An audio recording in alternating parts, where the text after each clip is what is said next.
Russia is expanding the reach of its military, not just at home, but far beyond its borders. A new law now allows Russian armed forces, with President Vladimir Putin's approval, to carry out missions abroad to free detained Russian citizens.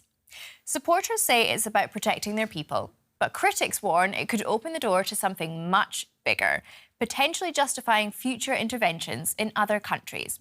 The Kremlin, meanwhile, is framing this as a response to what it calls hostile Western justice. So what's really driving this move? Is it about safeguarding citizens or expanding Putin's power? And just how far could this go? The chairman of the Defence Committee of the State Duma, Russia's lower house of parliament, reiterated why the law was being changed. Andrei Kartapolov said the measure was first and foremost about looking out for Russians abroad. The law is aimed at protecting the rights of Russian citizens in the event of their arrest or detention. It protects citizens from criminal charges or prosecution from bodies enforcing decisions made by foreign courts, vested with criminal jurisdiction by other foreign states without the participation of the Russian Federation, whose jurisdiction is not based on an international treaty of the Russian Federation or a United Nations Security Council resolution adopted in the exercise of their powers under Chapter 7 of the UN Charter. Well, I'm joined now by an expert in Russian security and military strategies. Ivana Stradner is a research fellow at the Foundation for Defense of Democracy's Russia program in Washington, D.C. It's great to have you with us to get into all of the details of this story, Ivana. Now, that soundbite that we just heard was full of jargon, so maybe you can break that down for us. What message is the Kremlin sending, both domestically and internationally, with this move? Indeed, Russia just passed a law basically allowing the Kremlin legally to send troops to so-called to protect Russian citizens abroad. I think it's extremely important to emphasize that this is nothing new. And if you go back to Russia's full-scale invasion, that's exactly Russia used domestic law also to justify its invasion in Ukraine. But not only there, also in 2014 and 2008 in Georgia. And now, why does it matter right now? As you mentioned, it matters for two reasons, both domestically and internationally.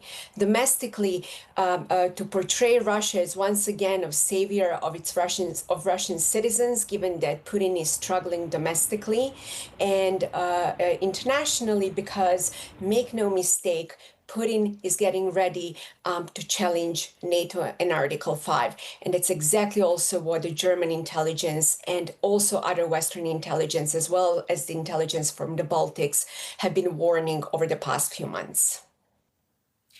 And how significant is this as a law change? Do you think that it's mainly symbolic, or does it mark a real shift in policy?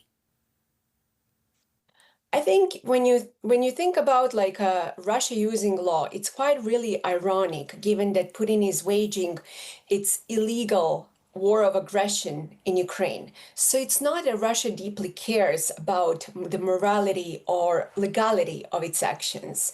This just emphasizes the fact that Russia needs some sort of a justification domestically to justify its next steps. But also, I think this is a psychological game also for the West to scare the Western allies, given that Putin has been threatening also in the Baltic states with its hybrid war. For example, over the past few months, we experienced Russian sabotage activities in the West, Russian drone incursion in Poland, also in the Baltic states, cutting sea cables. And make no mistake, as Putin is right now losing on the battlefield and struggling domestically, economically, and it looks like the United States will put more pressure now to end the war in Ukraine.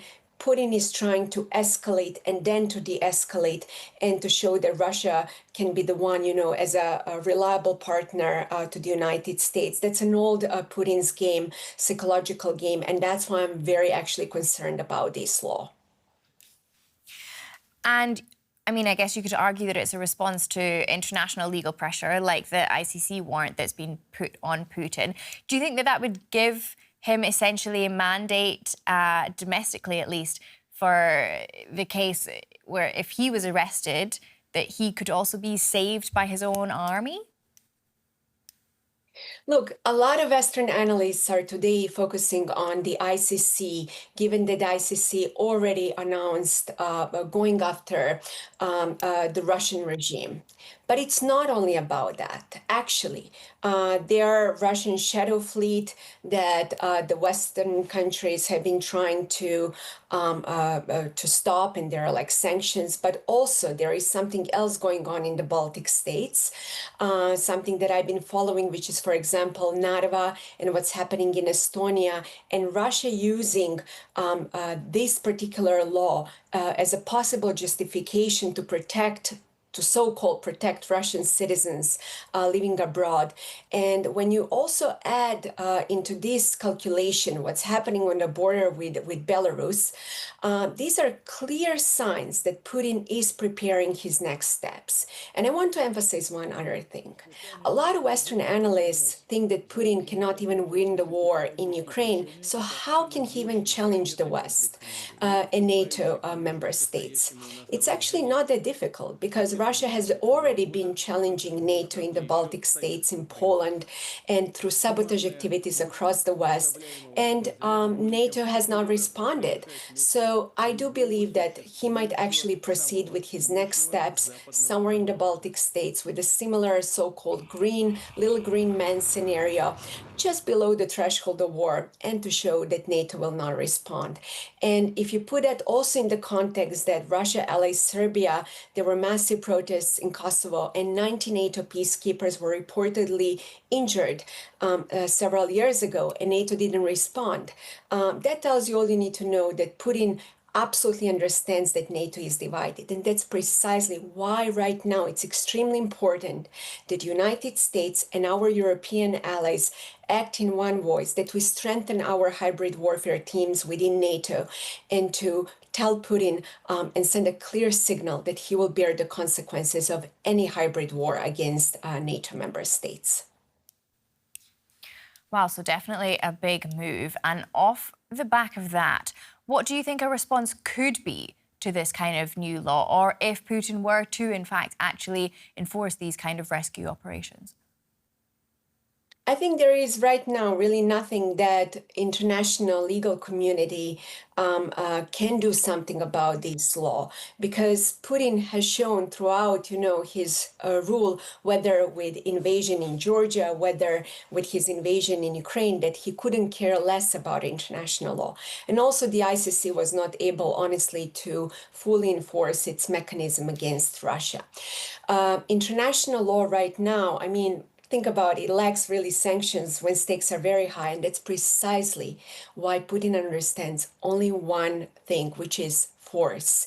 And that's precisely why the United States and our Western allies should impose more sanctions on Russia, to arm Ukraine, to defend itself, and also to strengthen NATO's hybrid warfare teams, because that's the only way that we can stop Russia. And this law is just a preparation for Putin's next steps. So you're saying meet fire with fire. But let's look at this in terms of the practicality of it. What could these so-called rescue operations actually look like? Are we talking about covert missions or dozens of Russian soldiers storming in to save their citizens? Yeah, that's a very important question, because we already see that Russia is struggling in Ukraine with its hard power. But we already saw that Russia, back in 2014, used something that's called like a little green man, basically cover operation that Russia can again, employ somewhere in the Baltic states, just below the threshold of war, so it doesn't trigger Article 5, but it's powerful enough to put, the West on the defensive. Because there is a term that Russian military has been using, which is a new generation of warfare. And in that manner, they're already at the stage 0 to 1 at war with the West. Many countries in the West, we perceive wars differently. We divide between peace and war. But right now, that gray zone operations are actually, quite powerful enough that they can actually show and to expose NATO. And that's precisely why NATO should act with one voice.